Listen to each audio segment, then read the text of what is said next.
আল্লাহ রাব্বুল আলামিন সুদকে হারাম করেছেন। ঘুষের ব্যাপারে রাসূলুল্লাহ সাল্লাল্লাহু আলাইহি ওয়াসাল্লামের হাদিসে এসেছে, লাআনা রাসূলুল্লাহ সাল্লাল্লাহু আলাইহি ওয়াসাল্লাম আর-রাশি ওয়াল মুরতাশি। ঘুষ দাতা এবং ঘুষ গ্রহীতা উভয়ের উপর রাসূল সাল্লাল্লাহু আলাইহি ওয়াসাল্লাম অভিসম্পাত করেছেন, অভিশাপ দিয়েছেন। এটা আমরা অনেকে জানি, কিন্তু এই অভিশাপের পরিণামটা আমার জন্য কেমন ভয়াবহ ভাবে আসতে পারে সেটা আমরা অনেক সময় কল্পনা করি না, যে কারণে আলোচনার প্রয়োজন হয়। তো আগে ঘুষের বিষয়টাই আলোচনা করি, কারণ এটা ছোটখাটো, সুদের তুলনায় এটা ছোট। সুদ মারাত্মক অন্যায়, ওটাতে একটু পরে যাচ্ছি। রাসূল সাল্লাল্লাহু আলাইহি ওয়াসাল্লাম ঘুষ দাতা এবং ঘুষ গ্রহীতা উভয়ের উপর অভিসম্পাত করেছেন। এর দ্বারা আমরা কি বুঝতে পারলাম? যে ব্যক্তি ঘুষ খায় এবং ঘুষ দেয় তার উপর রাসূল খুশি না অসন্তুষ্ট? সাধারণ অসন্তুষ্ট না, একটা অসন্তুষ্ট হয়েছে যে মনে মনে কষ্টটা দাফন করে লাইছে, কিন্তু কিছু কয় নাই। আরেকটা অসন্তুষ্টি হয়েছে, অসন্তুষ্ট হইতে তো হইতে বদুয়া দিচ্ছে, ঠিক নেই? এই যে দুই রকমের অসন্তুষ্টি আমরা সমাজে দেখতে পাই। একটা হচ্ছে মনে মনে অসন্তুষ্ট হয়েছে, মুখে কিছু বলে নাই, সাধারণ অসন্তুষ্টি, এটার দ্বারা তেমন একটা ক্ষতি হয় না। কিন্তু রাসূল যদি এইটুকু অসন্তুষ্ট হন, এটার দ্বারাই উম্মত ক্ষতিগ্রস্ত হয়ে যায়। এর মধ্যে আবার রাসূল নীরব অসন্তুষ্টি প্রকাশ করেননি, বরং সরাসরি অভিসম্পাত করেছেন, অভিশাপ দিয়েছেন, ধ্বংস হোক সে যে সুদ খায় আর সুদ দেয়, ঘুষ খায় আর ঘুষ দেয়।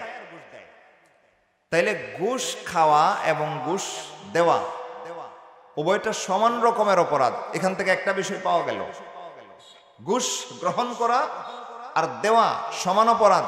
কারণ অনেকের মনে প্রশ্ন জাগতে পারে, যে ঘুষ খাইছে তার তো লাভ, হে না হয় গুনাহগার হলো, যে দিছে তার তো ক্ষতি, হে গুনাহগার কেন হবে? প্রশ্ন জাগে কি জাগে না ভাই? এই প্রশ্নের সমাধান আল্লাহ রাব্বুল আলামিন কোরআনে পেশ করেছেন। আল্লাহ বলেন, ওয়া তাআওয়ানু আলাল বিররি ওয়াত তাকওয়া ওয়া লা তাআওয়ানু আলাল ইসমি ওয়াল উদওয়ান। আল্লাহ রাব্বুল আলামিন বলেন, তোমরা একজন আরেকজনকে সৎ কাজে, ভালো কাজে সহযোগিতা করো, পাশে থাকো, কিন্তু অসৎ কাজে, অন্যায় কাজে কখনো একজন আরেকজনকে সহযোগিতা করবে না। এই আয়াতের ব্যাখ্যায় মুফাসসিরিনে কেরাম বলেন, সৎ কাজ করলে যেই পরিমাণ সওয়াব, সৎ কাজ শিখায় যে ব্যক্তি তারও সেই পরিমাণ সওয়াব, সৎ কাজ করলে যেই পরিমাণ সওয়াব, সৎ কাজের রাস্তা দেখায় দিলেও সেই পরিমাণ সওয়াব। এই কথা আরেক হাদিসে আছে, আদ-দাল্লু আলাল খাইরি কাফাইলিহি। অনুরূপভাবে এর বিপরীত কথা হচ্ছে, অসৎ কাজ করলে যেমন গুনাহ, অসৎ কাজের পথ দেখাইলেও তেমন গুনাহ।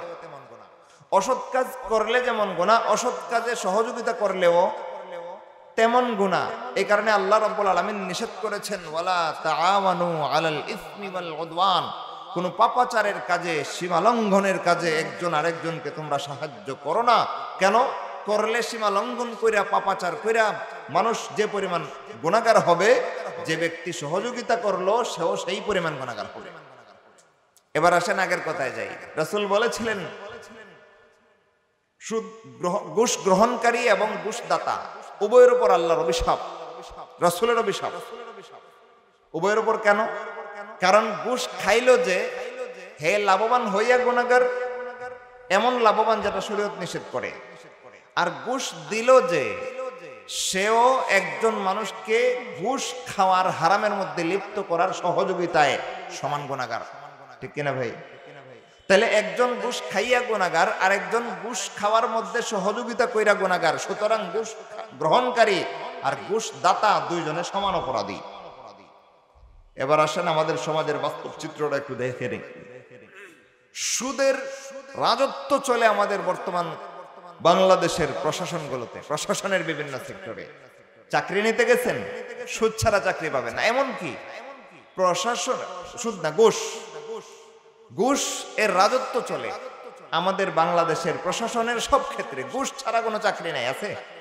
এমনকি রাষ্ট্রপক্ষ ছাড়াও, প্রশাসন ছাড়াও বেসরকারি সংস্থা, বেসরকারি কোম্পানি, ওইগুলোতে পর্যন্ত দেখা যায় ঘুষ ছাড়া চাকরি হয় না।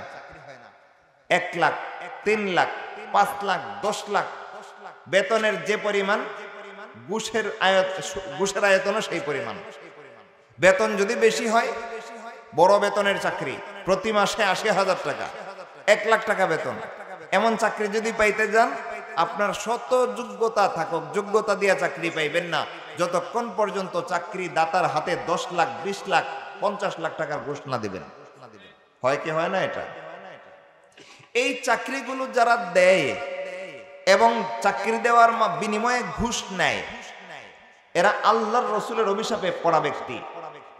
অনুরূপভাবে এদের কাছে চাকরি করতে গিয়া যারা ঘুষ দিয়া চাকরিতে ঢুকে, এরাও আল্লাহর রসুলের অভিশাপে পড়া ব্যক্তি।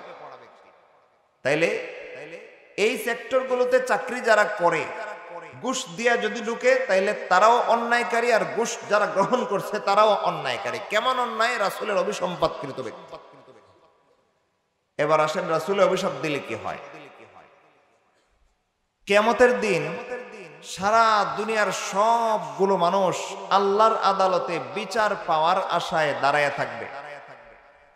কেমন ভাবে দাঁড়াবে? বিবরণ এসেছে হাদিস। রাসূল সাল্লাল্লাহু আলাইহি ওয়াসাল্লাম বলেন, হাসরের মাঠে প্রত্যেকটা মানুষ এমন ভাবে দাঁড়াবে যে নিজের পায়ের নিচে যেই পরিমাণ জায়গা থাকে দাঁড়ানোর জন্য, এর চাইতে বাইরে পাও নাড়াবার জায়গা পাবে না। এমনটা হতেই পারে। আপনারা একটু খেয়াল করে দেখেন, এই যে বিশাল পৃথিবী, এই পৃথিবীটাই কিন্তু হাসরের মাঠ হবে, জান্নাতের কোনো ময়দান নয়। এই পৃথিবীটাই হাসরের মাঠ হবে। কিভাবে? আকাশ ভেঙে পড়বে জমিনে, জমিন, পাতাল, আকাশ সব ভেঙে উলট পালট হয়ে যাবে কিয়ামতের সময়। তারপরে মুষলধারে বৃষ্টি হবে বছরের পর বছর। এই বৃষ্টিগুলোর ফলে আকাশ, জমিন, পাতাল, গাছপালা, বাড়ি ঘর যা ভাঙ্গা পড়ছে সবগুলো বৃষ্টির পানির নিচে পড়ে একটা সমতল ভূমি আকার ধারণ করবে পৃথিবীটা। ওই সমতল ভূমির উপরে মানুষ যার যার মাদফান, যেই জায়গায় দাফন হয়েছে ওখান থেকে উঠে উঠে হাসরের মাঠের বিচার পাওয়ার জন্য আসবে। কই যাবে ভাই হাসরের মাঠের বিচারের জন্য? আলাদা কোনো জগতে না, এই দুনিয়ায়। এই দুনিয়ায় তো দুনিয়ার আয়তনটা সীমিত না অসীম? সীমিত। দুনিয়ার আয়তনটা অসীম না। দুনিয়ার চতুর্দিক থেকে দুনিয়াকে আয়তন করলে এটার হাজার হাজার মাইলের সীমান্ত আছে, এর ভিতরে এটা সীমাবদ্ধ, অসীম না। আদম আলাইহিস সালাম থেকে নিয়ে কিয়ামত পূর্ব পর্যন্ত যত মানুষ পৃথিবীতে আসছে আর মারা গেছে, সবগুলো মানুষ একসাথে ওই পৃথিবীতে উঠবে ওই হাসরের মাঠের বিচারে। এবার চিন্তা করেন হাসরের মাঠে কি পরিমাণ জায়গা থাকা সম্ভব। আজকের দুনিয়ায় প্রায় 750 কোটি মানুষের বসবাস, ঠিক কিনা ভাই? এই 750 কোটি মানুষ গত 200 বছর আগে ছিল না, অন্য 500 কোটি মানুষ ছিল, ঠিক কিনা ভাই? এইভাবে যদি বছরের পর বছর হিসাব করেন, যুগের পর যুগ হিসাব করেন, তাহলে কোটি কোটি কোটি কোটি মানুষ পৃথিবীতে আসছে আর মারা গেছে। এই সবগুলো মানুষ যখন একটা ময়দানে জড়ো হবে, জায়গা কতখানি পাবে? রাসূল বলেছেন 2 পাও রাখার মতো যেই পরিমাণ জায়গা, এর চেয়ে বেশি জায়গা পাবে না। এই সময়টাতে আল্লাহ রাব্বুল আলামিন বিচার কার্য শুরু করবেন না। রাসূল সাল্লাল্লাহু আলাইহি ওয়াসাল্লাম যতক্ষণ পর্যন্ত না সুপারিশ করেন। রাসূল যখন আল্লাহর কাছে সুপারিশ করবেন, আল্লাহ বিচার কার্যটা শুরু করে দিলে ভালো হয়। যারা জাহান্নামে যাবে চলে যাক, যারা জান্নাতে যাবে আপনি দিয়ে দেন। কিন্তু বিচার কার্য শুরু হওয়ার আগ পর্যন্ত সূর্য মাথার উপরে বিদ্যমান থাকা অবস্থায় হাসরের মাঠের মানুষগুলোর অবস্থা আল্লাহ করুণ আকার ধারণ করেছে। এই কথার সুপারিশের পরে আল্লাহ বিচার শুরু করবেন। তাইলে রাসূলের সুপারিশ ছাড়া হাসরের মাঠে বিচার শুরু হবে না। গেল একটা পয়েন্ট, খেয়াল রাখেন। আরেকটা পয়েন্টে দেখেন, বিচার কার্য শেষ, যারা জাহান্নামে যাওয়ার সোজা জাহান্নামে চলে গেছে, যারা জান্নাতে যাওয়ার এরা এসে রাসূল সাল্লাল্লাহু আলাইহি ওয়াসাল্লামের কাছে দাঁড়ায় রয়েছে। কি জন্য? হাউজে কাউসারের পানি খাবে আর ফুলসিরাতের ফুলে উঠবে। জান্নাতের দিকে যাওয়ার আগে হাউজে কাউসারের পানি খাইবে কি খাইবে না? এই হাউজে কাউসারের পানি খাওয়ার জন্য রাসূলের কাছে আসবে। রাসূল যাকে হাউজে কাউসারের পানি পান করাবেন সে জান্নাতে যেতে পারবে, আর রাসূল যাকে হাউজে কাউসারের পানি দিবেন না সে জান্নাতে যাবে না। এমত অবস্থায় দুনিয়াতে যারা আল্লাহর রসুলের অভিশাপে পইরা রয়েছে, ঘুষ খাইয়া আর ঘুষ দিয়া, ভাই আগের আলোচনায় খেয়াল করেন, দুনিয়ার জীবনে আসছিল আমল এবাদত কইরা আল্লাহর রসুলের পদ্ধতি অনুযায়ী এবাদত কইরা আল্লাহর নেক নজর পাওয়ার জন্য, জান্নাতি হওয়ার জন্য। কিন্তু এইখানে এসে এমন কতগুলো কার্যক্রম কইরা গেছে যে কার্যক্রমগুলোর কারণে রাসূলের অভিশাপে সে পড়ে আছে। এমত অবস্থায় ঘুষ খাইছে অথবা ঘুষ দিছে, এই লোকটা যখন মারা যাবে রাসূল তার উপরে সন্তুষ্ট না অসন্তুষ্ট? অসন্তুষ্ট। জান্নাতে যাওয়া লাগবে তো না জাহান্নামে গেলে চলবে? জাহান্নামে গেলে চলবে না জান্নাতে যাওয়া লাগবে? জান্নাতে যদি যাওয়া লাগে তাহলে হাউজে কাউসারের পানি রাসূলের কাছ থেকে না খেয়ে তো যাওয়া যাবে না? যাওয়া যাবে। তো যে ব্যক্তিকে রাসূল দুনিয়ার জীবনে অভিসম্পাত করেছেন যে হের উপর অভিশাপ দিলাম আমি, সে সুদ খাইছে, ঘুষ খাইছে অথবা ঘুষ দিছে, তার উপর অভিশাপ দিলাম, এই লোক হাউজে কাউসারের পানি খাওয়ার জন্য যখন রাসূলের কাছে যাবে পানি পাবে। এবার বলেন, সুদ ঘুষ খাওয়া এবং ঘুষ দেওয়া রাসূলের অভিশাপ পাওয়ার মতো একটা জঘন্য রকম গুনাহ, যারা ঘুষের লেনদেনে জড়িত, দেওয়া অথবা খাওয়ার মধ্যে জড়িত, হাসরের মাঠে এরা জান্নাতের ফয়সালা পাবে না জাহান্নাম? এবার দুনিয়াতে আইসা জান্নাত কামানোর জন্য আল্লাহ পাঠাইছেন। মুরব্বীরা বলতেন আর দুনিয়া মাজরাতুল আখিরা, তাবেঈনে কেরাম বলতেন দুনিয়াটা হচ্ছে আখিরাতের ক্ষেত্র। ভাই এটা কিন্তু আবার হাদিস না, হাদিস বললে জাল হবে। তাবেঈন তারা একটা প্রবাদ বলতেন, একটা প্রবাদ কথা, ডাকমুখে একটা কথা বলতেন, আর দুনিয়া মাজরাতুল আখিরা, দুনিয়াটা হচ্ছে আখিরাতের ক্ষেত্র। আপনি খেতে ফসল ফলান 2-3 মাস, সারা বছর ঘরে বসে ডোলার থেকে ধান আইনা বাঙ্গায় চাল বানিয়ে খান, ঠিক কিনা ভাই? তো ফসল ফলাইলে সারা বছর খাওয়া যায়, আর ফসল না ফলাইলে সারা বছর উপবাস থাকতে হয়। অনুরূপভাবে দুনিয়াটা হচ্ছে আখিরাতের ক্ষেত্র স্বরূপ। এখানে ইবাদত কইরা আখিরাতের ফসল যা ফলাইবেন, মরার পরে জান্নাতে গিয়ে সেগুলো উপভোগ করবেন। আর এই ক্ষেত্রে যদি ফসল নেক আমলের ফসল না ফলান, বদ আমলের আগাছা ফলায় রাখেন, আখিরাতে গিয়ে জান্নাতের সুফল পাইবেন না, জাহান্নামের আযাব ছাড়া পথ থাকবে না, ঠিক কিনা ভাই? তাইলে দুনিয়ার জীবনে সামান্য কিছু পয়সার লোভে, সামান্য কিছু চাকরির লোভে যারা ঘুষ খায় এরা পয়সার লোভে খায়, যারা ঘুষ দেয় এরা চাকরির লোভে দেয় বা যে কোনো লোভে দেয়।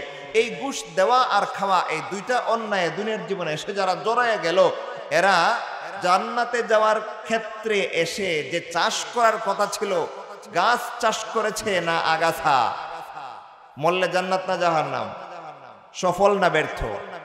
এতটুকু বোঝার পরেও কেউ যদি ঘুষ খায়, হে রাসূলের সুপারিশ থেকে বঞ্চিত হয়ে জাহান্নামে যাক, আমাদের আপত্তি নাই।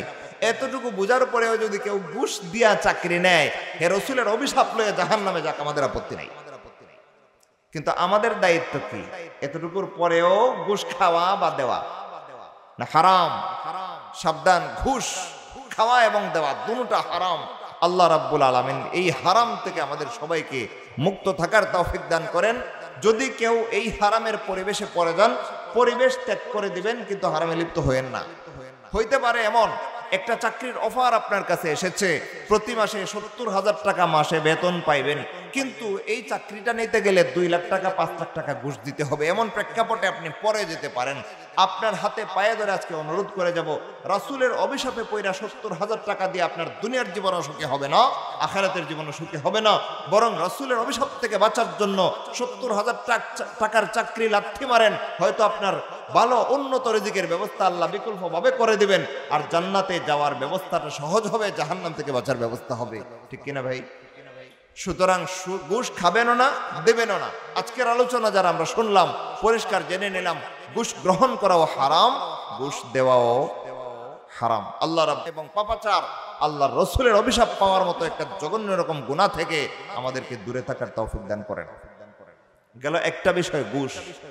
এ বিষয়ে আর লম্বা করব না, কারণ সুদের বিষয়টা এর চাইতে আরো মারাত্মক। এবার আসেন সুদ কাকে বলে। একজনকে ঋণ দিলেন 5,000 টাকা, মেয়াদ 2 মাস, বললেন যে 2 মাস পরে তুমি যখন 5,000 টাকা আমাকে রিটার্ন করবা, ফেরত দিবা, তখন 5,000 টাকার সাথে 1,000 টাকা যুক্ত করে লাগায় দিতে হবে, ওইটা আমার লাভ। এটা লাভ না সুদ? সুদ, এটাকে সুদ বলা হয়। এই সুদ সম্পর্কে আল্লাহ রাব্বুল আলামিন কোরআনে যত কঠিন কথা বলেছেন, আমার তাহকিক মতে, যাচাই মতে, দুনিয়ার কোন কাফেরের ব্যাপারে আল্লাহ এত কঠিন কথা বলেন নাই। কাফের, বেঈমান, মুশরিক, নাস্তিক, মুরতাদের ব্যাপারে কোরআনে আল্লাহ রাব্বুল আলামিন যা বলেছেন, ওইগুলো একদিকে রাখলে আর সুদের ব্যাপারে আল্লাহ যা বলেছেন ওই একটা আয়াত আরেক দিকে রাখলে কাফের বেঈমানদের ভয়ঙ্কর দুঃসংবাদগুলোর ওজন সুদের ভয়ঙ্কর দুঃসংবাদের চাইতে অনেক কমে যায়। চিন্তা করেন সুদ কত মারাত্মক অন্যায়। আরেকটু সুস্পষ্ট করে বলে সহজে বুঝবেন। কাফের বেঈমানদের বিরুদ্ধে আল্লাহ রাব্বুল আলামিন মুমিনদেরকে যুদ্ধের নির্দেশ দিয়েছেন। মুমিনদেরকে নির্দেশ করেছেন, মুমিনরা আল্লাহর দ্বীন প্রতিষ্ঠা করার জন্য তোমরা কাফের মুশরিকদের বিরুদ্ধে যুদ্ধ করবা এবং আল্লাহর জমিনে আল্লাহর দ্বীন প্রতিষ্ঠা করে দিবা। এই নির্দেশ দেওয়ার পরে আল্লাহ রাব্বুল আলামিন কাফের মুশরিকদেরকে শাস্তি দেওয়ার দায়িত্ব মুমিনদের কাছে ন্যস্ত করেছেন। আল্লাহ নিজে কিন্তু নেন নাই। কোরআনে এমন একটা আয়াত কেউ দেখাইতে পারবেন না যেখানে আল্লাহ বলবেন যে কাফের মুশরিকদের বিরুদ্ধে আমি যুদ্ধ করব, মুমিনরা তোমরা করা লাগবে না। এমন কোন আয়াত আছে? হাফেজ যারা আছেন, আলেম যারা আছেন বলুন, এমন কোন আয়াত আছে? কোন একটা আয়াত এমন নাই যে আল্লাহ বলছেন কাফের মুশরিকদের বিরুদ্ধে আমি যুদ্ধ করব, তোমরা চুপটি মেরে বসে থাকো, কিছু করা লাগবে না। বরং আল্লাহ বলেছেন কাতিলুহুম ইউআযিবহুমুল্লাহু বিআইদিকুম, তোমরা কাফের মুশরিকদের বিরুদ্ধে যুদ্ধ করো, আল্লাহ তোমাদের হাত দিয়ে তাদেরকে শাস্তি দিবেন। কাদের হাত দিয়ে আল্লাহ কাদেরকে শাস্তি দিবেন? মুমিনদের হাত দিয়া কাফের মুশরিকদেরকে আল্লাহ শাস্তি দিবেন। তার মানে কাফের মুশরিকদের শাস্তি দুনিয়ার জীবনে আল্লাহ নিজের হাতে দিচ্ছেন না, মুমিনদের জিহাদের মাধ্যমে তাদেরকে শাস্তি দেওয়াবেন। ঠিক কিনা ভাই? এটা গেল কাফের বেঈমানদের শাস্তির অবস্থা দুনিয়ার জীবনে। আল্লাহ নিজে দিচ্ছেন না, মুমিনদের মাধ্যমে তাদেরকে শাস্তি দেওয়াচ্ছেন। কিন্তু সুদ যারা খায় আর দেয়, এদের ব্যাপারে আল্লাহ রাব্বুল আলামিন বলেন ফাযানু বিহারবিন মিনাল্লাহি ওয়া রাসূলিহি, যে ব্যক্তি সুদ খাবে আর সুদ দিবে আর সুদের কোনো লেনদেনের সাথে জড়িত হবে, সে জেনে রাখুক তার বিরুদ্ধে আল্লাহ এবং আল্লাহ রসুল যুদ্ধ করতে প্রস্তুত। সেজন্য আল্লাহ এবং আল্লাহর রসুলের বিরুদ্ধে যুদ্ধ করার জন্য রেডি হয়ে যায়। চিন্তা করেন সুদ খাওয়া আর সুদ দেওয়া কতটা জঘন্য রকমের অন্যায়। যেখানে কাফের বেঈমানদের বিরুদ্ধে আল্লাহ নিজে যুদ্ধের হুমকি দিচ্ছেন না, সেইখানে সুদ যারা খায় আর দেয় আর সুদী লেনদেনের সাথে যুক্ত হয়, আল্লাহ বলতেছেন এরা যেন আল্লাহ এবং আল্লাহ রসুলের বিরুদ্ধে যুদ্ধ করার জন্য রেডি হয়ে যায়। জান্নাতের বই বাতাস পাবে, জান্নাতের গ্রানটুকু পাবে যে ব্যক্তির বিরুদ্ধে আল্লাহ এবং আল্লাহ রসুল একসাথে যুদ্ধ ঘোষণা করেছেন, জান্নাতের গ্রান পাওয়ার উপযুক্ত। এতটুকু কথা জানার পরেও আমাদের বাংলাদেশে সুদ নাই না, আরো বাড়ে দিন দিন। একটা সুদ তো রাষ্ট্রীয় ব্যাংকের মাধ্যমে সারা বাংলাদেশের প্রত্যেকটা ব্যাংকের মাথায় সুদের লেনদেন চাপায় দেওয়া আছে। বাংলার ভূমিতে কোনো ব্যাংক কেউ তৈরি কইরা সুদ মুক্ত লেনদেন করতে পারবে না, কারণ রাষ্ট্রায়ত্ত ব্যাংকগুলো সুদ ছড়ায়। ওই ব্যাংকগুলোর অধীনস্থ ব্যাংক সুদ মুক্ত থাকতে পারে না, কিছুতেই পারে না। যতক্ষণ পর্যন্ত রাষ্ট্রায়ত্ত ব্যাংকগুলো সুদ মুক্ত না হয়, ততক্ষণ পর্যন্ত অধীনস্থ ব্যাংকগুলো সুদ মুক্ত লেনদেন করার কোনো সুযোগই নেই। এটা তো রাষ্ট্রীয় ব্যবস্থাপনায় ছড়াচ্ছে। এর চাইতে আরো ব্যাপক আকারে, আরো জঘন্যভাবে, আরো মারাত্মকভাবে বাংলার আনাচে কানাচে প্রত্যেকটা মুসলমানদের গড়ে গড়ে সুদী লেনদেন ছড়াচ্ছে। গ্রাম্য ব্যবস্থাপনায় কিছু আর নেটওয়ার্কিং ব্যবস্থাপনায় কিছু। কোনটা কেমনে ছড়াচ্ছে আগে বলে দেখেন। গ্রাম্য ব্যবস্থাপনায় সুদ ছড়াচ্ছে কিভাবে? পুরা মহল্লার এবং গ্রামের ধনাঢ্য এক ব্যক্তি, মুরব্বী মানুষ বাড়িতে থাকে, ছেলে চারটা, একজন ওমানে, একজন দুবাইতে, একজন কাতারে, একজন হেজাজে। এরা চারজন বাইরে রুজি করে আর টাকা পাঠায় বাবার ব্যাংকে। বাবা এক সংসারের খরচ করে এত টাকা কি করব, বাকি টাকা ব্যাংকে রাখে। ব্যাংকে রাখে আর ব্যাংক থেকে প্রতি মাসে ইন্টারেস্টিং আসে, সুদ আসে। ওই সুদগুলো প্রতি মাসে ব্যাংক থেকে উঠায়। মূল টাকা ঠিকই থাকে, সুদগুলো উঠায়। উঠাইয়া গ্রামে যারা সাধারণ দিনমজুর আছে, টাকার অভাবে মেয়ে বিয়া দিতে পারে না, ঋণের অভাবে, টাকার অভাবে ঋণে পড়ছে, পয়রা ঘরে বাজার হাট বন্ধ। এখন 2 টাকা 5 টাকা কারো কাছে খুঁজাও পাইতেছে না। বাজার করার জন্য 200 টাকার জন্য ওর কাছে দৌড়া দিচ্ছে, টাকা পায় না। এমন গরিব দিনমজুর আমাদের প্রত্যেকটা গ্রাম বাংলায় আছে না নাই? খুব কম, অনেক অনেক আছে। এরা বেকায়দায় পড়ে। আর ওই যে ধনী এক বাবা, 4 ছেলে বিদেশ থাকে, ব্যাংক থেকে প্রতি মাসে সুদের টাকা উঠায়। হে ওই গরিবদের কাছে যায় কয়, এই তোরার টাকা পয়সা লাগলে আমার থেকে নিস, দিবে নে, সময় হলে দিবে না। এরা চিন্তা করে রে, তাহলে তো ঋণ খোঁজার একটা ঠিকানা হলো। আজকাল এমন একটা অবস্থা যে ঋণ খোঁজারও জায়গা নাই। ঋণ খুঁজলে মানুষ দিতে চায় না। অবশ্য দিতে না চাওয়ার পিছনে কারণ আছে। কারণ হয়েছে ঋণ নেওয়ার সময় আপনার পারলে আপনার পায়ে ধইরা ঋণ লয়। আর দিবার সময় হেল্লেজের লাগানো পাওয়া যায় না, বাড়িতে গিয়া 14 বার খুঁজলে বাড়িতে নাই, কই গেছে? পাক করে বইয়া থেকে লুকায়, আর কয় বউরে কয়ে দাও আমি ঢাকা গেছি। পাওনাদারে পাত্তা দেয় না। 10,000 টাকা খুঁজে নিছিল একজনের কাছ থেকে ঋণ, 2 মাসের টাইম দিয়ে 2 বছর হয়ে গেছে, হের বাড়িতে গেলে হেরার পাত্তা নাই, প্রতিদিনই ঢাকা জায়গা। এরপরে ব্যাপার কি দেখা গেল, 10,000 টাকার পাওনাদার 10,000 টাকা উসুল করতে গিয়ে তার জুতা 3 জোড় ক্ষয় হয়ে গেছে, মাগার টাকা আর পাওয়া যায় না। হয়নি এমনটা? এই দেনাদারদের এই বদখাসলতের কারণে, পাওনাদারদের এই মানে ঋণ গ্রহীতাদের এই বদখাসলতের কারণে ঋণদাতারা সহজে ঋণ দিতে চায় না। দুটোটাই অন্যায়। কর্জে হাসানা দেওয়া অনেক বড় সওয়াব, সামর্থ্য যদি থাকে একজন মুমিন ভাইকে অর্থ দিয়ে সাহায্য করা অনেক বড় সওয়াবের কাজ। এমন হইতে পারে যে এই একটা সওয়াবের কারণে আল্লাহ রাব্বুল আলামিন আপনাকে জান্নাতে যাওয়া সহজ করে দিবেন। কিন্তু এত বড় ফজিলত চাপা পড়ে আছে শুধুমাত্র ঋণ গ্রহীতাদের একটা অন্যায়ের কারণে, সেটা হচ্ছে তারিখ মতো ঋণ দেয় না, ডেট যদি ফেল করে আইসা ক্ষমাও চায় না যে ভাই আমার ডেটটা ফেল হয়ে গেছে, ওয়াদা ভঙ্গ হয়ে গেছে, আমার আর 1 সপ্তাহ সময় দেন, 1 মাসের সময় দেন, এটা আর কয় না। যখন থেকে ডেট ফেল, ঋণ আর দিতে পারছে না, তখন 70 মাইল দূরে দেখাড়ে। ঠিক নেই?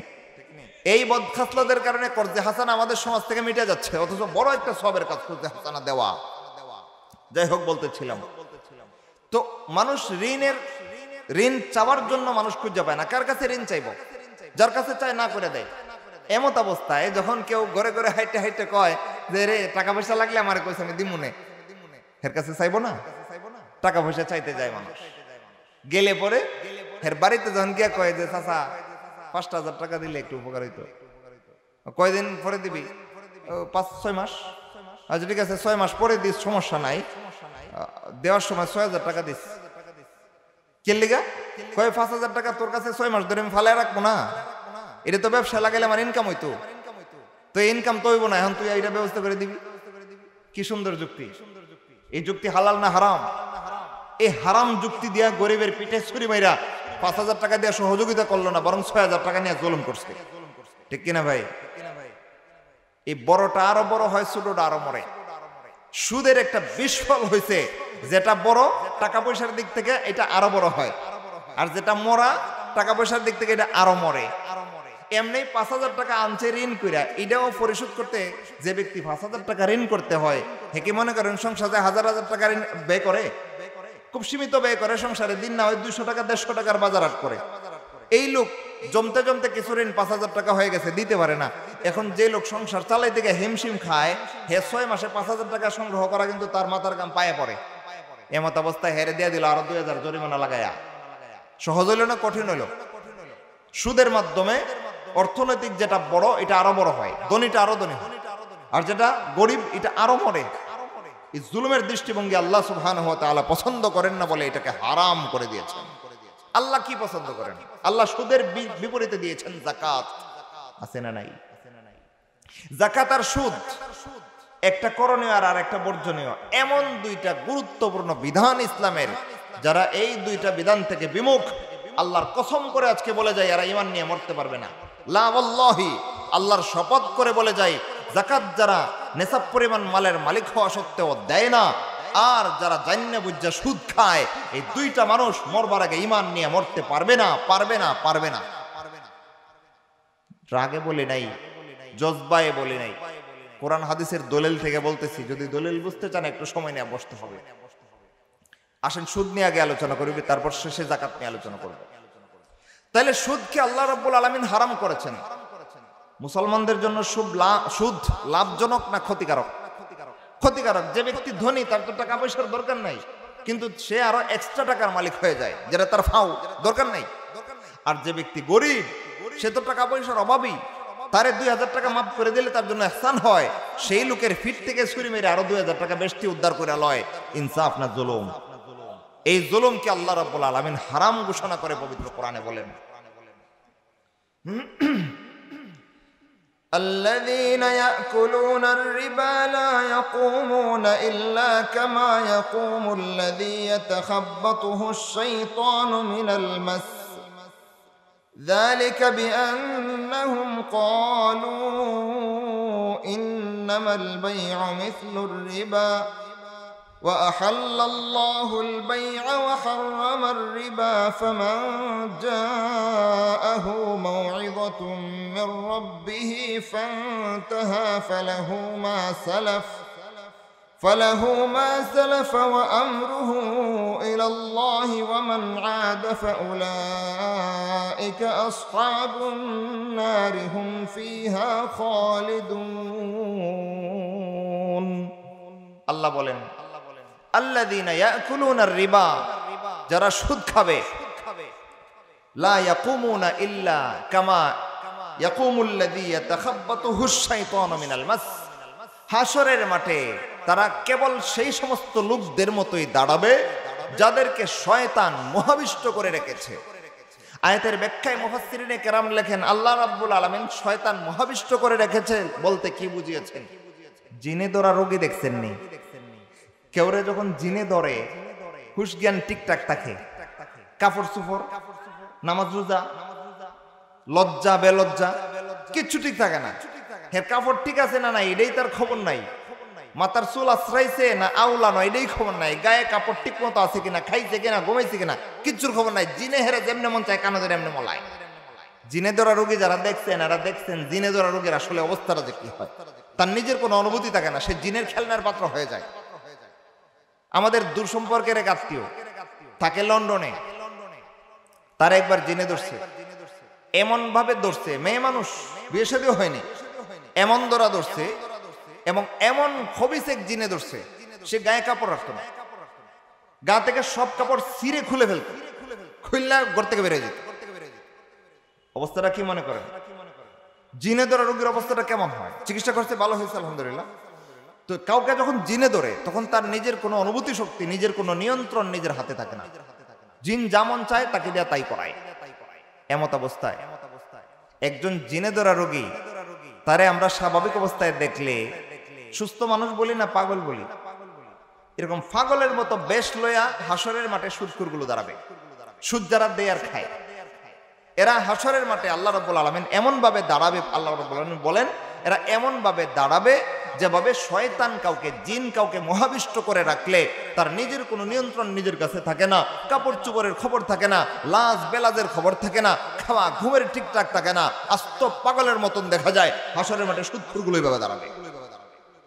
কেন? কারণ হারাম কাজ করেছে, সুদের মতো জঘন্যতম অভিশপ্ত কাজ করেছে, এই জন্য আল্লাহ তাদেরকে এইভাবে হাসর করাবেন। কাহিনী এখানে শেষ না, এদের হাসরের মাঠের পরিণাম থেকে আল্লাহ বর্ণনা কেবলমাত্র শুরু করছেন। তারপরে আল্লাহ রাব্বুল আলামিন বলেন যালিকা বিআন্নাহুম ক্বালু ইন্নামাল বাইউ মিসলুর রিবা, তাদের এই পরিণাম কেন হবে? কারণ তারা বলেছে যে সুদটা হচ্ছে ব্যবসার মতো। কি বুঝাইতে চায় তারা? ব্যবসা করলে যেমন অর্থনৈতিক লাভ হয়, ইনকাম হয়, সুদি লেনদেন করলেও অর্থনৈতিক লাভ হয়, ইনকাম হয়। ওই যুক্তি দিয়া তারা বলতে চায় যে সুদ ব্যবসার মতো। যুক্তি দিয়া ব্যবসা যেমন সমাজের সব মানুষ হালাল হিসেবে করে, এরাও সুদরে হালাল মনে করে গ্রহণ করে লয়। এই কারণে আল্লাহ রাব্বুল আলামিন তাদেরকে হাসরের মাঠে শাস্তি দেওয়া হবে। অথচ ব্যবসার সুদ কি এক জিনিস? এক জিনিস না, দুই জিনিস। সেটা আল্লাহ বলতেছেন ওয়া আহাল্লাল্লাহুল বাইআ ওয়া হাররামার রিবা। আল্লাহ রাব্বুল আলামিন ব্যবসাকে হালাল করেছেন আর সুদকে করেছেন হারাম। সুতরাং ব্যবসা আর সুদ একরকম, সম্পূর্ণ বিপরীত। বিপরীত, একটা হালাল আর একটা হারাম। হালাল আর হারাম কখনো এক হতে পারে না, আগুন আর পানি কখনো একসাথে মিশতে পারে না, আলো আর অন্ধকার কখনো এইভাবে একসাথে হতে পারে না।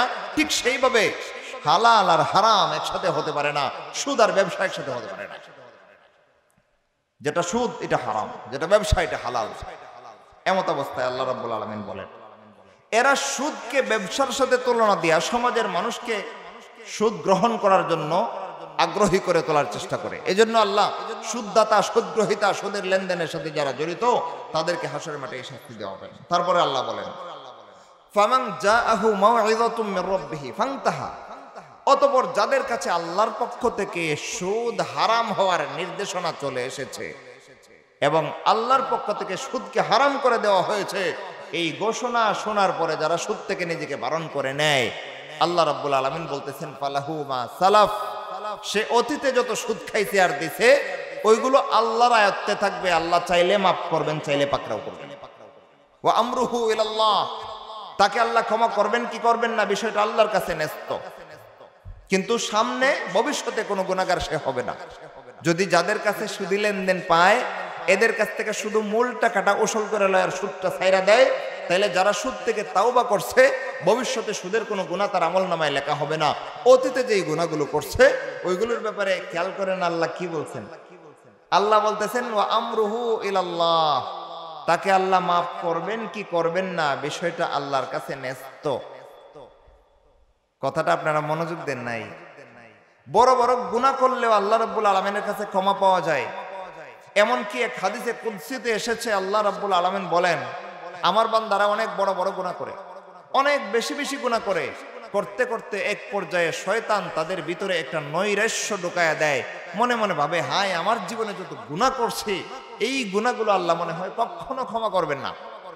নৈরাশ্যটা কে ঢুকায়? শয়তানে ঢুকায়।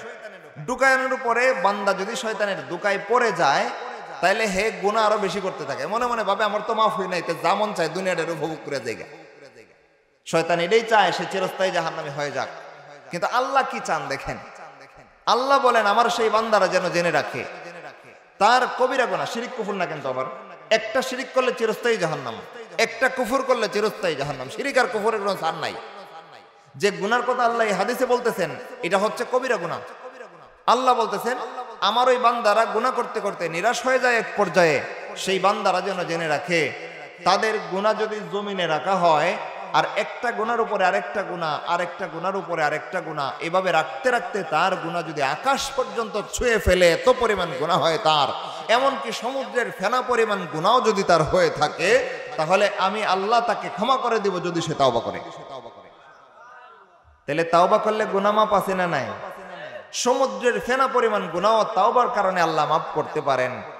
আকাশ পরিমাণ আকাশচুম্বী গুনার পাহাড়, গুনার ঢের আল্লাহ যাকে চান মাফ করে দিতে পারেন। এত বড় মাগফিরাতের ঘোষণা দেওয়ার পরেও সুদের গুনার ব্যাপারে আল্লাহ বলতেছেন আমরুহু ইলাল্লাহ। সুদের ব্যাপারে আল্লাহ সুদকে হারাম করেছেন। এই কথা জানার পরে যারা সুদি লেনদেন বন্ধ করে দিবে, অতীতে যা খাইছে ওইটা মাফ করবেন কি করবেন না এটা আল্লাহর কাছে ন্যস্ত। আল্লাহ বুঝে শুনে যা ইচ্ছা করবেন। আল্লাহ চাইলে বলতে পারতেন যারা তাওবা করে ফেলবে এদেরকে মাফ করে দিছি, পারতেন না? সুদের গুনার ক্ষেত্রে এসে দেখেন অন্য গুনাহ মাফ করার ব্যাপারে আল্লাহ কত উদার। বলতেছেন সমুদ্রের ফেনা পরিমাণ গুনাহও যদি হয়ে যায় আল্লাহ মাফ করে দিবেন। বলতেছেন বান্দার গুনাহ যদি আকাশচুম্বী পরিমাণ উঁচু পাহাড়ের মতো হয়ে যায় আল্লাহ মাফ করে দিবেন। কিন্তু সুদের গুনার ব্যাপারে আল্লাহ বলতেছেন যে তাওবা করবে সে তাওবার কারণে ভবিষ্যতে সুদের কোনো গুনাহে সে আক্রান্ত হবে না। কিন্তু অতীতে যত গুনাহ করছে আল্লাহ চাইলে মাফ করতে পারেন, চাইলে ধরতেও পারেন। চিন্তা করেন সুদের ব্যাপারে আল্লাহ কত মারাত্মক কঠোর। মাফ করবেন কিনা এটাও কিন্তু সুস্পষ্টভাবে বলতেছেন না, চাইলে মাফ করতে পারেন। তার মানে সে আল্লাহর কাছে মাফ পাওয়ার আশা আছে। আবার যারা সুদী লেনদেনের সাথে জড়িত তারা মনে মনে ভাইবেন না আমি তো মাপ পাইতামই না, তা যেমন চাই করে লাই। এরপরে কি হইব? মরলে পরে জাহান্নামের আগুনে 1 সেকেন্ড থাকতে পারবেন। যদি কেউ মনে করে জাহান্নামে কিছুদিন জ্বললে তো জান্নাতে যাবো কেন, এমনটা যদি কেউ মনে করে থাকে তাকে আমি বলবো এই 1 বছর 5 বছর জাহান্নামে জ্বলার মেয়াদ যেটা ওইটা না, আপনি 1 মিনিট না, আধা মিনিট না, 5 সেকেন্ড আঙ্গুলটা গ্যাসের চুলায় বা কোনো একটা আগুনের উপর এমনি দেন দিয়া ফুরেন, একটু দেখি পারবেন? এইটা সাহস করতে পারেন না, তাহলে জাহান্নামে জ্বলার হিম্মত কেমনে করেন? ইন্না লিল্লাহি ওয়া ইন্না ইলাইহি রাজিউন। আল্লাহ আমাদের সুমতি দান করেন। জাহান্নামে যাওয়া এত সহজ নয়। জাহান্নামে যাওয়ার কল্পনা যদি করেন তাহলে দুনিয়ার আগুনে আগে আঙ্গুলটা পোড়ায় দেখেন। আঙ্গুল, শুধু আঙ্গুল, পুরা শরীর না। পুরা শরীর যারা আগুনে পোড়ায় হয়তো বাঁচতেই পারে না, অনেক সময় মারা যায়। শুধু আঙ্গুলটা পোড়ায় দেখেন কেমন লাগে। তো শুধু আঙ্গুলটা আগুনে পড়লে তাও দুনিয়ার জীবনের আগুন আর জাহান্নামের আগুন কি এক সমান পাওয়ার? জাহান্নামের আগুন 70 গুণ পাওয়ারফুল। এত পাওয়ারফুল জাহান্নামের আগুন যে আল্লাহ রাব্বুল আলামিন জাহান্নামকে সৃষ্টি করার পরে জাহান্নামের আগুনকে তার লেলিহান শিখা, তার প্রজ্বলন ক্ষমতাকে কিছুটা কন্ট্রোলের ভিতরে আনার জন্য আল্লাহ রাব্বুল আলামিন জাহান্নামে নিক্ষেপ করে দিলেন বহু পাথর। অনেকগুলো পাথর আল্লাহ জাহান্নামে নিক্ষেপ করছেন বানায়া শিরা। পাথর নিক্ষেপ করার পরে জাহান্নামের আগুনের যে দাহ্য ক্ষমতা, প্রজ্বলন ক্ষমতা, এটা একটু কন্ট্রোলে আসছে। তারপরে জাহান্নাম আল্লাহর কাছে বলে, আল্লাহ আমি তো জ্বালানোর জন্য কিছুই পাচ্ছি না, আল্লাহ বললেন তোর মধ্যে না পাথর দিলাম, বলতেছে আল্লাহ এগুলো তো কিছুই হয় নাই, আমার যে জন্য বানাইছেন ওইগুলো কোথায়? আল্লাহ বলেন এইগুলো এখনোই নাই, হাসরের বিচারের পরে এগুলো দেওয়া হবে। জাহান্নাম হাসরের বিচারের পরে যাদেরকে জ্বালানো হবে এদের অপেক্ষায় আছে। আমরা কি জ্বলতে চাই? সেই জাহান্নাম থেকে আল্লাহ আমাদের সবাইকে হেফাজত করে। কি পরিমাণ প্রজ্বলন ক্ষমতা থাকলে এতগুলো পাথর জ্বালায়া পোড়ায়া ভস্ম করে দেয়া জাহান্নাম আল্লাহরে বলে আল্লাহ আমার তো কিছুই হয় না, আর কিছু নাই কি জ্বালানো? সেই আগুনে পড়ার কল্পনা করা সম্ভব? দুনিয়ার আগুনে আঙ্গুলটা পর্যন্ত পোড়াইতে পারি না, জাহান্নামের আগুনে তো শুধু আঙ্গুল দেওয়া হবে না, পুরাটা শরীর নিক্ষেপ করে দেওয়া হবে, ঠিক কিনা ভাই? সুতরাং জাহান্নাম থেকে বাঁচতে হলে সুদকে শিখতে হবে, বুঝতে হবে, সুদ থেকে দূরে থাকার ব্যবস্থা নিতে হবে। আসেন সুদের পরিণাম কি আসে একটু দেখি। আল্লাহ রাব্বুল আলামিন বলেন সুদ যারা খাইছে দিছে, সুদী লেনদেনের সাথে জড়িত ছিল, তারা যদি তাওবা করে ফেলে তাইলে ভবিষ্যতে তাওবার কারণে সুদের আর কোনো গুনাহ তার আমলনামায় লিপিবদ্ধ হবে না, যদি ভবিষ্যতে কারো কাছ থেকে সুদ না খায় আর সাথ না দেয়। কিন্তু অতীতে যা খাইছে এগুলো আল্লাহ চাইলে মাফ করতে পারেন। তার মানে একবারে মাফ করবেন না যেটা কিন্তু বলেন নাই, কবিরা গুনাহ তো মাফ করার আশ্বাস দিয়েছেন। তবে একটা কথা সুস্পষ্ট, অন্য হারাম কাজ করলে আল্লাহ যতটা সহজে মাফ করেন, মিথ্যা কথা কইছে, ধোঁকা দিয়া লাইছে, একজনের একটা মাল চুরি করে লাইছে, এগুলো হারাম। কিন্তু এইগুলোর থেকে তওবা করলে, হক এবার যদি হয়ে থাকে বান্দার হক ফেরত দিলে আল্লাহ মাফ করতে পারেন, মাফ করার ওয়াদা দিচ্ছেন, তওবা করলে মাফ করে দিবেন। এইটা যত সহজে মাফ করবেন, সুদের গুনাহ আল্লাহ এত সহজে মাফ করবেন না, ওই আশ্বাসটা দিচ্ছেন। আল্লাহ চাইলে মাফ করতে পারেন, মানে আল্লাহর কাছে দু একদিন তওবা করলে মানে মাফ পাই গেলাম না, সারা জীবন লেগে থাকতে হবে আল্লাহ সুদ খায় যে অন্যায় করছে আল্লাহ মাফ করে দেন। এরপরে যদি আল্লাহর দয়া হয় আল্লাহ মাফ করে দিবেন। চিন্তা করেন সুদ থেকে আল্লাহর কাছে পবিত্র হওয়া কতটা মারাত্মক গুনাহের ব্যাপার, কতটা মারাত্মক কঠিন ব্যাপার। এরপরে আল্লাহ বলেন ওয়ামান আদা, আল্লাহর পক্ষ থেকে সুদ হারাম এই কথাটা জানার পরেও যারা সীমা লঙ্ঘন করে পুনরায় সুদে লিপ্ত থাকে, ফাউলাইকা আসহাবুন নার, এরা সেই 70 গুণ পাওয়ারফুল আগুনের জাহান্নামের খোরাক। আল্লাহ রাব্বুল আলামিন বলতেছেন ফাউলাইকা আসহাবুন নার, এরা জাহান্নামের অধিবাসী, হুম ফিহা খালিদুন, সেখানে তারা চিরকাল জ্বলবে। এইখানে আমাদের জরুরি বোঝার বিষয়, আমি আগে যেটা বলেছিলাম যে কিছু অন্যায় আছে ইসলামে, এগুলো করলে মানুষ ইমানদার থাকতে পারে না, বেঈমান হয়ে যায়। এর মধ্যে দুইটা অন্যায় হচ্ছে যাকাত না দেওয়া আর সুদ খাওয়া। এমন দুইটা জঘন্য অন্যায়, যাকাত যারা নেশাব পরিমাণ মালের মালিক হওয়া সত্ত্বেও অবহেলা করে ঠিকমতো দেয় না, এরা ঈমান নিয়ে মরতে পারবে না, মরবার আগে বেঈমান হবে। এটার চাক্ষুষ দৃষ্টান্ত এবং দলিল পাওয়া যায় খলিফাতুল মুসলিমিন আবু বকর সিদ্দিক রাদিয়াল্লাহু তাআলা আনহুর শাসনকালে। তিনি যখন ইসলামী খেলাফতের দায়িত্বে আসীন হলেন, তখন একদল নতুন মুসলমান, তারা রাসূলকে বেশি দিনের জন্য পায় নাই, রাসূলের জীবদ্দশার শেষ দিকে এসে ইসলাম গ্রহণ করছে, অথবা জোয়ারের ঠেলা দিকে মুসলমান হয়েছে। যখন দেখছে কাফেররা দলে দলে ইসলাম গ্রহণ করতেছে, এছাড়া বিকল্প নাই, ডরায়া এরাও তালে তালে মুসলমান হয়ে এসে রাসূলের কাছ থেকে দিন ইসলামের তেমন বিষয় কিছু শিখতেও পারে নাই। এমত অবস্থায় রাসূল ইন্তেকাল করছেন। এই নতুন মুসলমানগুলো হঠাৎ করে আবু বকর সিদ্দিক যখন ইসলামী সালতানাতের ইসলামী খেলাফতের দায়িত্বে আসছেন, এরা বলে দিল মুহাম্মদ সাল্লাল্লাহু আলাইহি ওয়াসাল্লাম যেহেতু নাই, আমরা আর যাকাত দেব না। আচ্ছা ভাই, যাকাত দিলে কি রাসূলের পাওনা এটা না? যাকাত আল্লাহর বিধান, পাওনা গরিবের, কিন্তু বিধান কার? আল্লাহর বিধান। আল্লাহ যতদিন থাকবেন আল্লাহর বিধান ততদিন থাকবেই, কেউ বিলুপ্ত করতে পারে না। এমত অবস্থায় এরা বলে দিল আমরা যাকাত দিব না। আবু বকর সিদ্দিক রাদিয়াল্লাহু তাআলা আনহু যখন জানলেন, সাথে সাথে বলে দিলেন যারা যাকাত দিতে অস্বীকার করেছে আমি এদের বিরুদ্ধে যুদ্ধ ঘোষণা করলাম।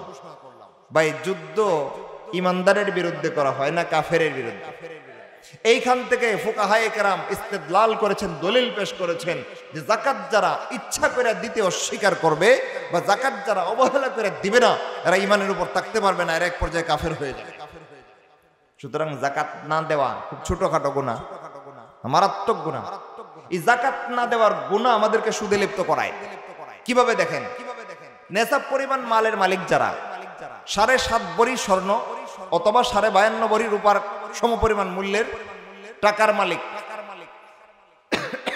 এই পরিমাণ নেশাবের মালিক যারা, এদের নেশাব পরিমাণ মালের 40 ভাগের 1 ভাগ সে যাকাত দেবে। মাল কমে যাবে। আমার কাছে 10 লাখ টাকা আছে, 10 লাখ টাকার 40 ভাগ করে 1 ভাগ যদি আমি যাকাত দিয়ে দেই, আমি গরিব হয়ে যাব? রাস্তার ভিখারি হয়ে যাব? আমার তেমন কিছু কমবে না, সামান্য একটু কমবে, কিন্তু যেইটুকু আমার কমবে ওইটুকু এমন একজন গরিবরে দান করলাম যে দিন মজুর, এক বেলা খাইলে 2 বেলা উপবাস থাকে, আমার 40 ভাগের 1 ভাগ তার জন্য তার সমুদয় সম্পত্তি সমানও হতে পারে। ঠিক কিনা ভাই? তাহলে জাকাতের মাধ্যমে বিশাল বড় বড় ধন সম্পদওয়ালাদের মাল একটু কমে, যেটার দ্বারা তাদের কোনো ক্ষতি হয় না, কিন্তু যেইটুকু ইসলাম কমাইছে ওইটুকু আরেকজন গরিবকে দিয়ে ইসলাম সহযোগিতার ব্যবস্থা করে দিছে। ঠিক কিনা ভাই? এত সুন্দর বিধান জাকাত, যদি সাধারণ মুসলমান সবাই ঠিক মতো জাকাত আদায় করতো, আল্লাহর কসম সমাজে সুদের কোনো প্রয়োজন পড়তো না। কিন্তু সুদদাতাদের কাছ থেকে ঋণ গ্রহণের প্রয়োজন তখনই দেখা দেয় যখন ধর্মপ্রাণ মুসলমানরা জাকাত থেকে অবহেলা করে। এই জাকাত ঠিক মতো আদায় না করার কারণে গরিব নিঃস্ব মুসলমানরা ধনীদের কাছ থেকে সহযোগিতা পায় না পায়া ওই সুদখোরদের কাছ থেকে ঋণ করিয়া আরো পাল্টা জুলুমের শিকার হয়। আনে 10,000 দিতে হয় 13,000, আরো 3,000 টাকার বোঝা সামলাইতে হয় তার। এই জুলুমের মধ্যে আমাদের সমাজের গরিবেরা পড়ে, আমাদের সমাজের ধনী জাকাত না দেওয়া ব্যক্তিগুলোর কারণে। ঠিক কিনা ভাই? সুতরাং জাকাত না দেওয়াটাই সুদে লেনদেনের পথ সুগম করে।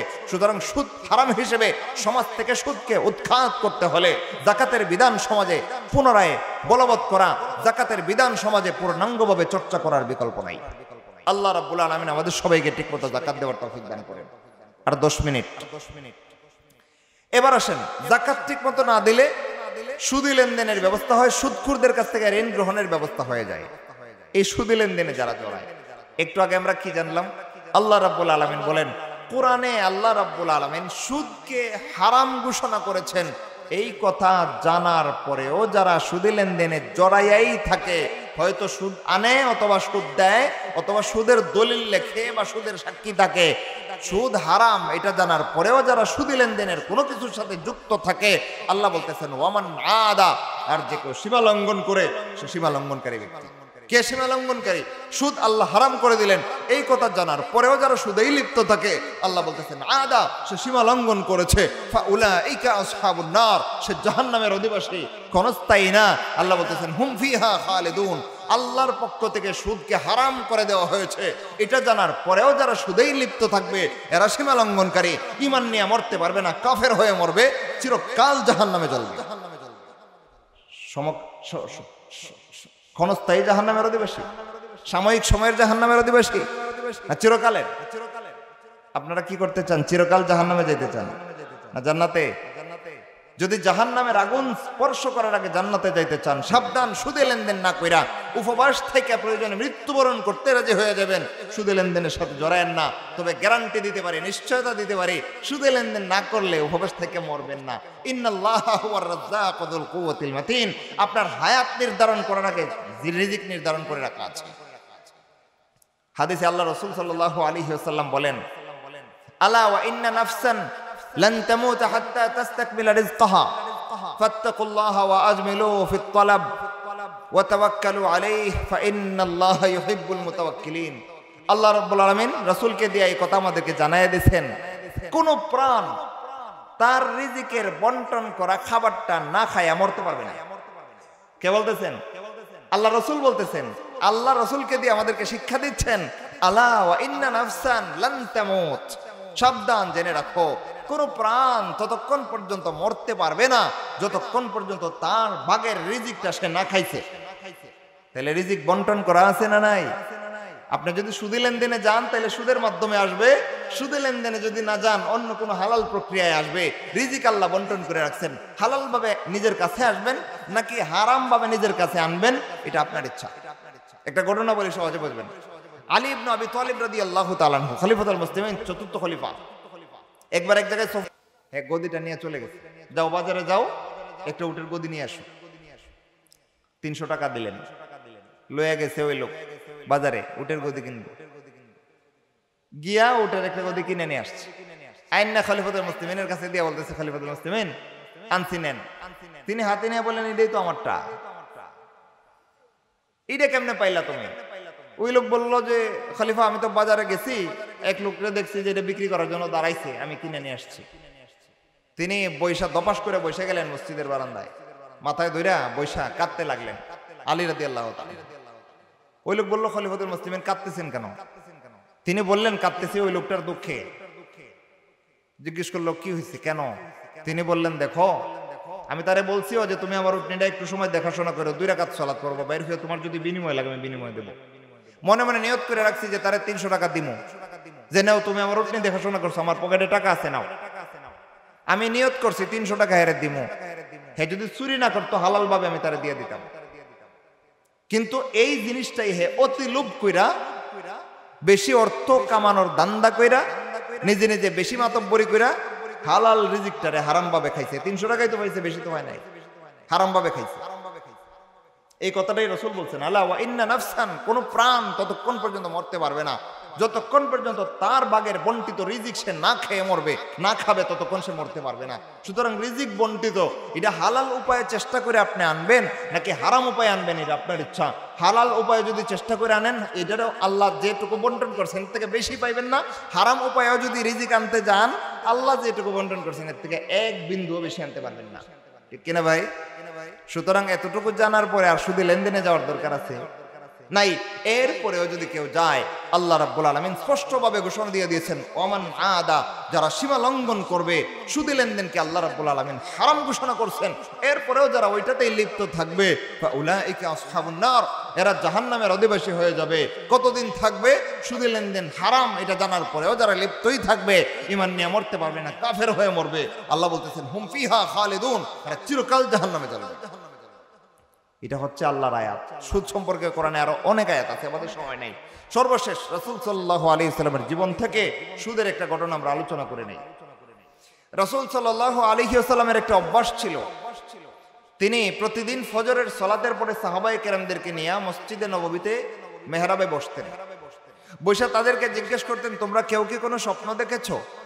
সাহাবায়ে কেরাম কোনো স্বপ্ন দেখলে রাসূল এটার তাবির দিতেন, সমাধান দিতেন। তো ওই দিন জিজ্ঞেস করলেন, সাহাবায়ে কেরাম বললেন, রাসূল আমরা কিছু দেখি নাই।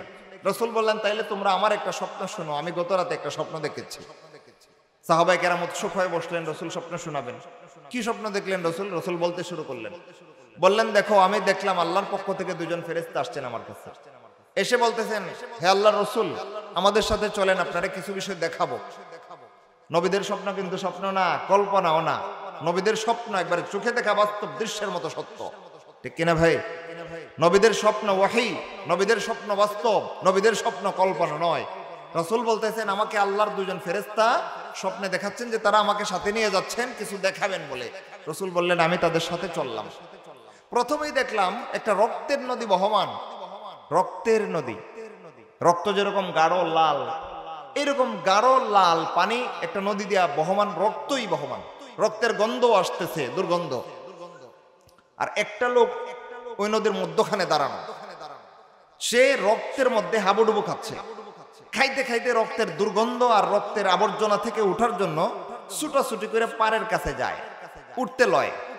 পাড়ের কাছে গিয়ে যখন পা উপর দিকে উঠায়, উঠতো, ওই সময় পাড়ের উপরে দাঁড়ানো বিশাল বড় একজন লোক, হাতে অনেক বড় মোটা এক পাথর, যে পাথর তার উপরে নিক্ষেপ করলে সে তলে পড়ে পিষ্ট হয়ে যাওয়ার মতো এত বড় পাথর ওই লোকটা হাতে লয়ে দাঁড়ায় রয়েছে। পারে যখন যায় উঠতো, আস্তে করে ওই লোকটার মাথায় পাথর মাইরে দেওয়া হয়। পাথর এসে যখন তার মাথায় পড়ে, তখন পাথরের চাপকায় এসে রক্তের মধ্যে ডুবে যায়। ডুববে হাবুডুবু খাই আবার উঠে, মাথা তেতলে যায়, উঠে ওইটা সেরে ওইদিকে বয়ে পাইয়া আরেক পারে ওঠার জন্য ওইদিকে ছুটে, ছুটতে ছুটতে ওইখানে হাবুডুবু খাইতে খাইতে আরেক পারে যায়। যাওয়ার পরে ওইখানে যখন পারে ওঠার জন্য পা উপরে দেয়, ওইখানে অনুরূপ আরেক লোক বিশাল মোটা এক পাথর তার মাথায় ছুঁড়ে মারে। মাথার মধ্যে পাথর খায়, রক্তের নদীতে আবার হাবুডুবু খায়, খাই আবার দৌড়ে এদিকে আসে ওঠার জন্য, আবার পাথর খায়, আবার দৌড়ে যায় ওইদিকে। হে আইতেছে আর পাথর খাইতেছে আর দৌড়তেছে। এই দৃশ্য দেখে রাসূল সাল্লাল্লাহু আলাইহি ওয়াসাল্লাম ভয় পেয়ে গেলেন। ফেরেশতারা জিজ্ঞেস করলেন, কে এটা? তার এত শাস্তি কেন? অবাক হয়ে গেলেন রাসূল। ফেরেশতা বললেন, রাসূল আরো অনেক কিছু দেখার বাকি আছে, সামনে আরো অনেক কিছু দেখাইলেন, এখন সময় নাই, বলবো না। এই দৃশ্য দেখার পরে সর্বশেষ ফেরেশতা যখন সমাধান দিলেন, তখন বললেন, রাসূল এটা আপনার উম্মতের সুদখোর, জাহান্নামের শাস্তি এখনো তাকে দেওয়া হচ্ছে না, কারণ হাসরের বিচার হওয়ার আগ পর্যন্ত কাউকে চিরকালের জন্য জাহান্নামে দেওয়া হবে না, জান্নাতেও দেওয়া হবে না। জাহান্নামে যারা যাবে এদেরকে সিজ্জিনে বন্দী করে রাখা হয়, জান্নাতে যারা যাবে হাসরের বিচারের এক পর্যন্ত তাদেরকে এল্লিয়িনে গুম পাড়ায় রাখা হয়। হাসরের বিচারের পরে জান্নাতের ফয়সালা হবে, জাহান্নামের ফয়সালা হবে। এমত অবস্থায় ওই লোকটাকে পাথর মেরে যে শাস্তি দেওয়া হচ্ছে, এটা আসলে তার জাহান্নামের শাস্তি না, তার আত্মাকে যে সিজ্জিনে বন্দী করে রাখা হচ্ছে, ওই আত্মার উপরে এই ক্যাটাগরির আযাব হচ্ছে। চিন্তা করছেন জাহান্নামের শাস্তি কত সুদখোরের জন্য। এমত অবস্থায় সুদ সম্পর্কে আমরা একটু আগে আল্লাহর কোরআন থেকে যা জানলাম, এখন রাসূলের কাছ থেকে সুদের শাস্তি সম্পর্কে যা কিছু শুনলাম, এতটুকুর পরে অসুদে লেনদেনে জড়িত থাকা আমাদের জন্য উচিত না বর্জন করা উচিত? আল্লাহ রাব্বুল আলামিন আমাদের সবাইকে কথাগুলো বুঝার, আমল করার তৌফিক দান করেন। ওয়া আখিরু দাওয়ানা আনিল